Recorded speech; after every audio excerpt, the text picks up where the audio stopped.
Hey guys, welcome to Greece Explained. Sebastian here, I'm a tour guide in Athens, and in today's video we're talking about what to do in Athens.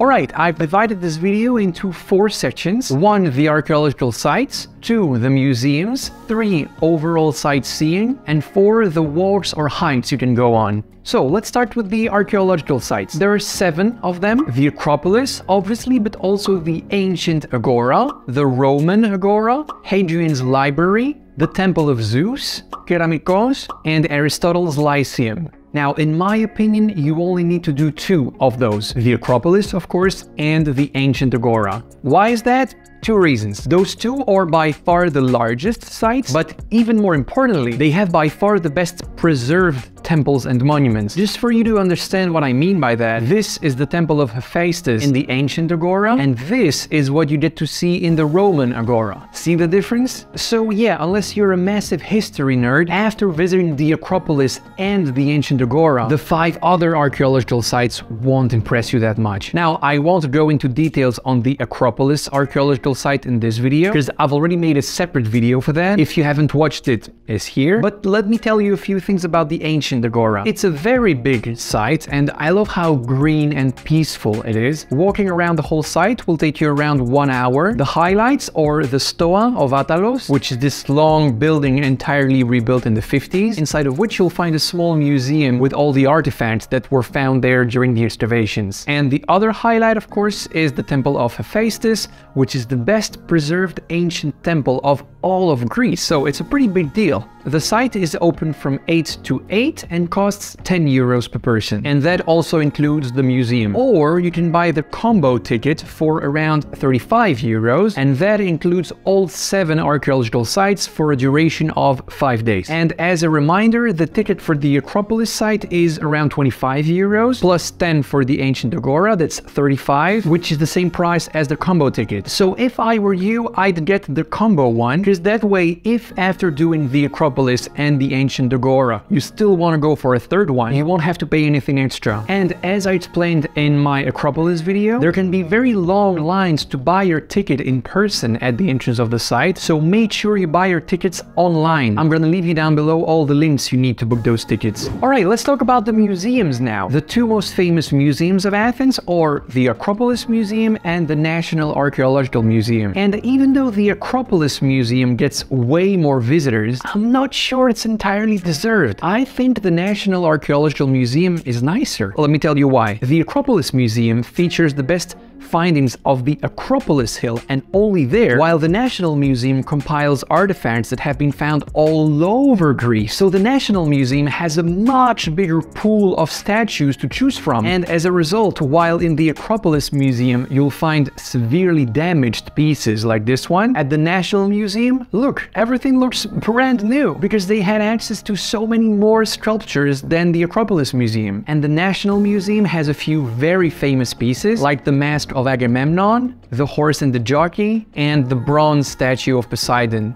But as always, there's a but. There's a reason why tourists usually prefer to go to the Acropolis Museum, and that's the location. The Acropolis Museum is just next to the actual Acropolis, while the National Museum is here, 20 minutes away on foot and kind of out of the center. So I guess it really depends how much time you have and how much you're ready to walk. If you have enough time in Athens and you don't mind walking for a bit, then I would recommend the National Archaeological Museum. If not, no worries, the Acropolis Museum will still do the trick. And the highlight, by the way, of the Acropolis Museum is this, the 6 caryatids that used to support the Erechtheion temple. Actually, you'll only see 5 of them, because the 6th one was looted by the Brits and is now in the British Museum. But yeah, that's another story. Price-wise, the National Museum is 12 euros per person, the Acropolis Museum around 20. And you can get something called the Athens Pass, which includes all 7 archaeological sites and the Acropolis Museum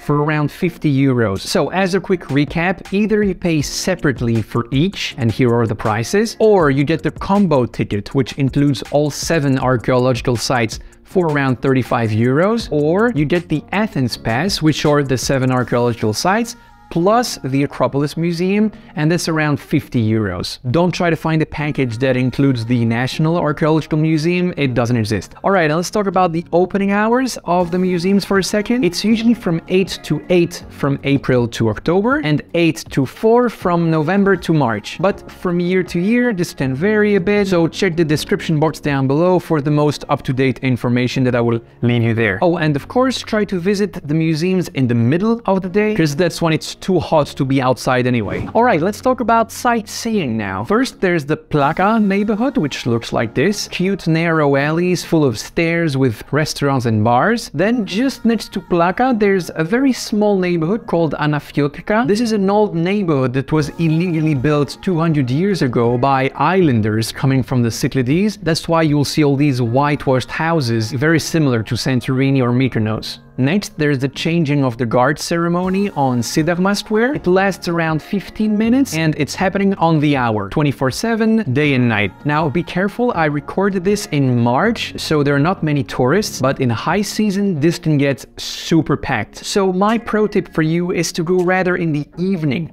9 p.m., 10 p.m., 11 p.m. Plus, that way you avoid standing in the sun for half an hour sweating like a pig. Oh, and please don't clap at the end like so many tourists do. This ceremony is to honor all the Greeks that have died throughout the millennia in order to defend Greece's sovereignty. So for us, it's a very solemn and deep moment. So yeah, no clapping. Alright, next point is this tiny rock called Areopagus. It's located just in front of the main entrance of the Acropolis archaeological site, yet many people miss it because it's not that obvious. The trick is to climb these stairs when you see them. Once at the top, you'll see this beautiful view at the city, and to the right, you also have this gorgeous view at the Acropolis. I really love this spot. Next, there's the Varvakios Central Market. It's the largest fish and meat market in town, and it's a pretty unique place in my opinion. Mind that it closes every day at 3:30 p.m. and it's closed on Sundays. And by the way, all around this market are the best restaurants and street food places of Athens, but more of that in a future video. And finally, there's the Panathenaic Stadium, located here, which looks like this, really beautiful. It's not free though, you have to pay 10 euros per person. And this ticket cannot be bought online, you have to buy it in person.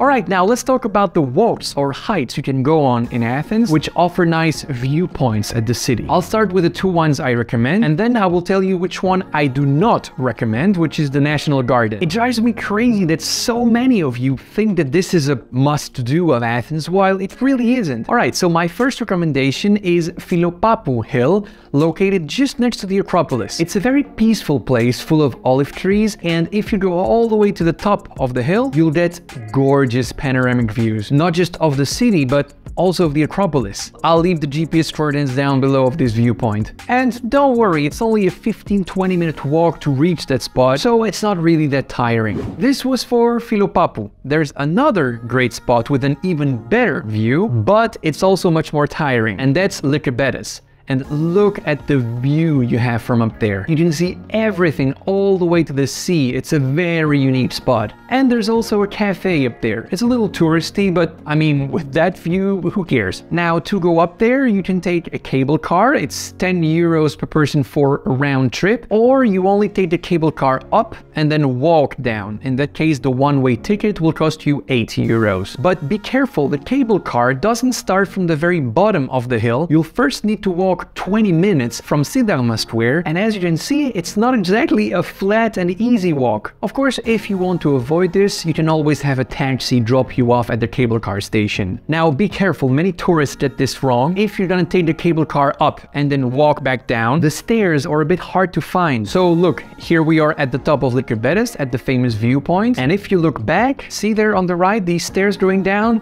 That's where you want to go.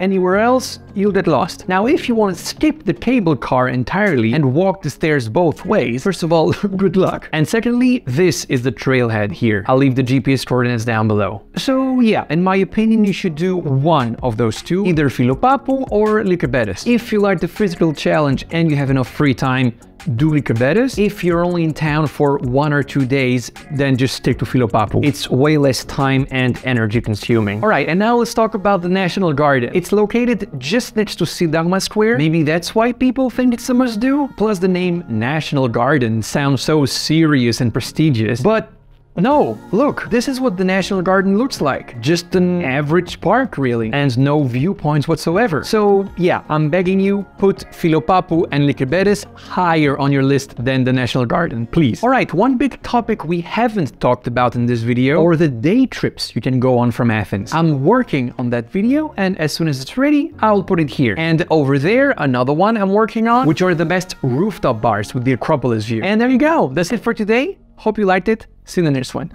Bye.